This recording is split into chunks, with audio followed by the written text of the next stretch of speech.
Hume Netball time here on the Flow Friday Sports Show. Lots of exciting games forecast for tomorrow and plenty to look back on as well with our correspondent Aimee Riley, who joins me again this week. Great to be with you, Aimee. How are you? I'm great, thanks, Ellis. It's always a good chat. It sure is. Great to have you along. And a lot of important games having taken place on Saturday. We want to get your analysis on them, some close finishes, so it'll be great to delve into it. Let's go first to a game that wasn't particularly close, that between Brocklesby, Burrumbuttock Saints and Osborne, but we never thought it would be. 80-28 the final score in favour of Osborne in Brocklesby. How'd you see that game? Well, last time Saints and Osborne met, the score was 90-32 Osborne's way. So it is great to see some more defensive pressure provided by the Saints and that margin being reduced slightly, even though it was still a loss. Tough day on the court for Saints against a formidable Osborne who've been clinical all year. Saints will be really pleased with their young team putting in a consistent four-quarter effort. And additionally, Osborne will be equally as happy to be able to continue to push themselves into the back half of the season. Saints best on were Liz Ehlers and Tani Flower, and Osborne's Bridie Willis and Georgia O'Connell. One game that went down to the wire was the one between Murray Magpies and Lockhart. Lockhart winning 49-44. Close finish. This would have been exciting stuff. Absolutely. Magpies had a fantastic game from their young guns, but they couldn't quite couple Lockhart on this occasion. Lockhart, this is a bit of a must-win mindset for them coming into this game, and they were additionally missing a few key players, so there was some pressure on. A few girls backed up after B grade as well. Bridie Nimmo, who's a young gun out at Lockhart and still junior age, played a whole game in GK and A grade and did a fantastic job. Lockhart started really strong, and they managed to hold that lead for the remainder of the game to get the win for them. Magpies best on Ash Patel and Lauren Francis. Lockhart, Carly Pearce and Ava Birkinshaw. Good game of netball between the Billabong Crows and Culcan. It ended 50-33. So it would have been a decent watch, this one. Certainly a great game and an excellent win for Billabong Crows with their experienced heads really leading that charge to get the win over Culcan's young but very promising and much improved team. Crows utilised their ball movement and space across the court really well to be able to hold Culcan at bay. In saying that, the last time these two teams met, the score was actually 23-60. So Culcan have continued their theme of shrinking margins and scoring more goals the second time around as they meet teams, which is fantastic to see. Crows best on were Isabel Bush and Lauren Packer, and Culcan, Ella Travaskis and Zara Honeywell. Gindra beat CDHBU 83-7. From what you know, were Gindra happy with how they performed in the final result of this game? It was certainly an extremely tough day for CDHBU, and I know that Gindra are happy with it, but takes nothing away from the fact that it was a really hard day for the Power. They were already missing a few players, and a few girls played 2 full games backing up from B grade. Credit to CDHBU who never gave up, and unfortunately they also had a few injuries, which left them with 6 on the court at one point. It was a good first quarter and last quarter from Gindra, which really helped cement that large margin, and they were clinical in their efforts and showed why they will be a presence in finals. CDHBU's best on were Maddie Phibbs, Shelby Richardson and Grace Gillard, and Gindra's were Maggie Thompson, Sarah Krause and Chelsea Harper. We got an absolute thriller between Holbrook and Howlong. 41-38, Holbrook just shaving it.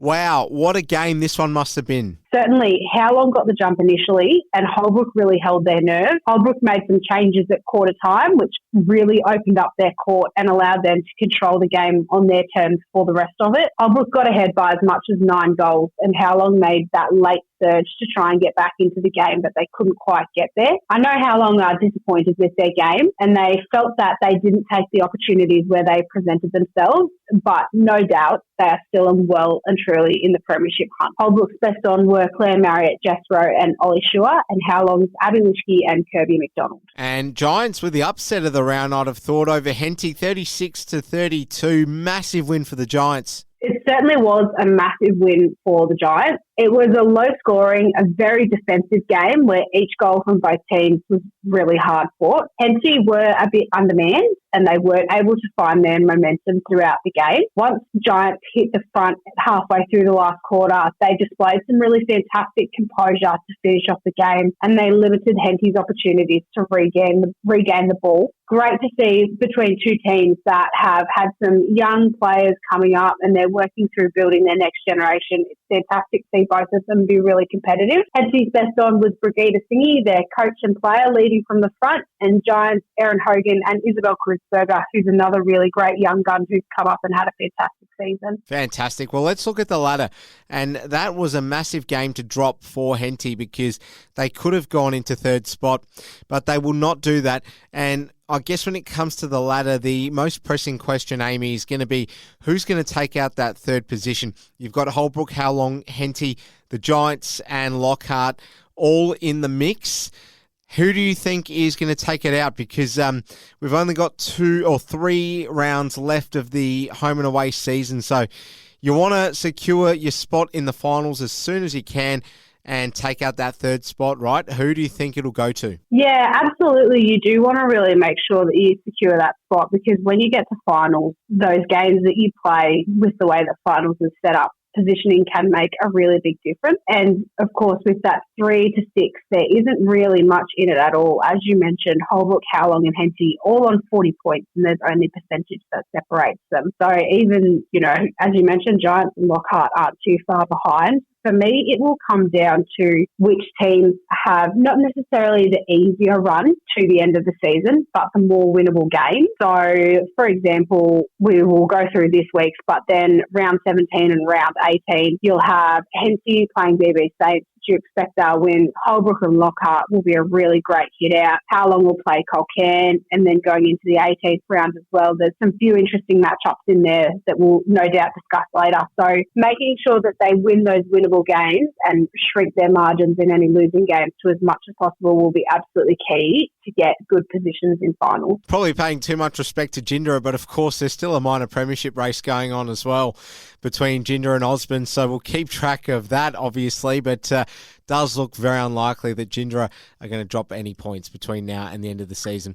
Let's look at this weekend's games. Howlong and CDHBU going at it. Both sides will be wanting to get back into winning form, but you feel like it's only going to be one of them, and it will be Howlong who are at home. Yeah, so last time these teams met, it was 66-13 Howlong's way. Howlong will be really keen. I know they were very disappointed with last week's game. They will be really keen to bounce back strong and make an impact and get themselves back on the winner's board again. It's Howlong for me. Speaking of last week's game, Holbrook, who did the damage, they have the tough task of containing Osborne at Osborne. Now, they're very much rank outsiders, but you just never know. Could they spring some sort of little surprise? Maybe not in terms of the manner of the final result, but in terms of a bit of a shock for Osborne. Last time these two teams played, it was 59-42 Osborne's way. I certainly don't think that Holbrook is scrounging. I think they are an excellent team and they will push anyone on the ladder to the absolute maximum. So I expect this to be a fantastic game. I do think Osborne have a slight advantage and I would expect that they will get the win. Yes, as will many. Culcan, Murray Magpies, what's your prediction for that one? So last time these two met, it was 38-53 Magpies way. Both teams have improved so much. Culcan, as we know, have come a long way. Magpies' young guns are really firing as well. Expect this to be a great game of what potentially are some future stars of our league in both teams building up their netball experience. I expect Magpies will get the win. We're going to get some fireworks between Lockhart and Henty.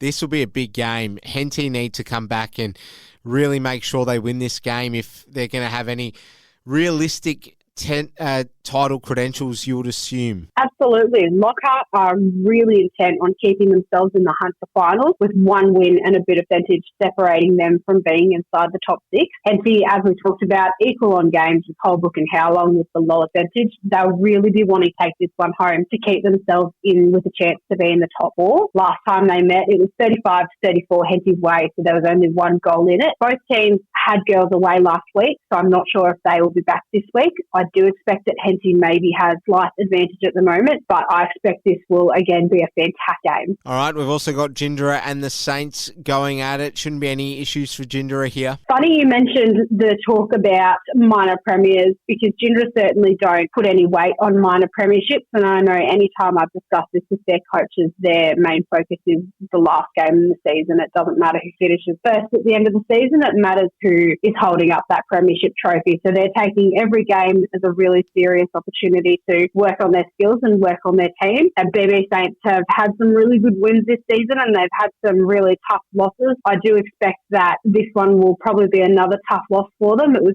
22-62 Gindra's way last time, and I don't think it'll be too different. But again, we've seen some much improvement in a lot of these teams, and that could be the case. Giants with an opportunity to sustain their good form with a game against the Crows in Walla Walla.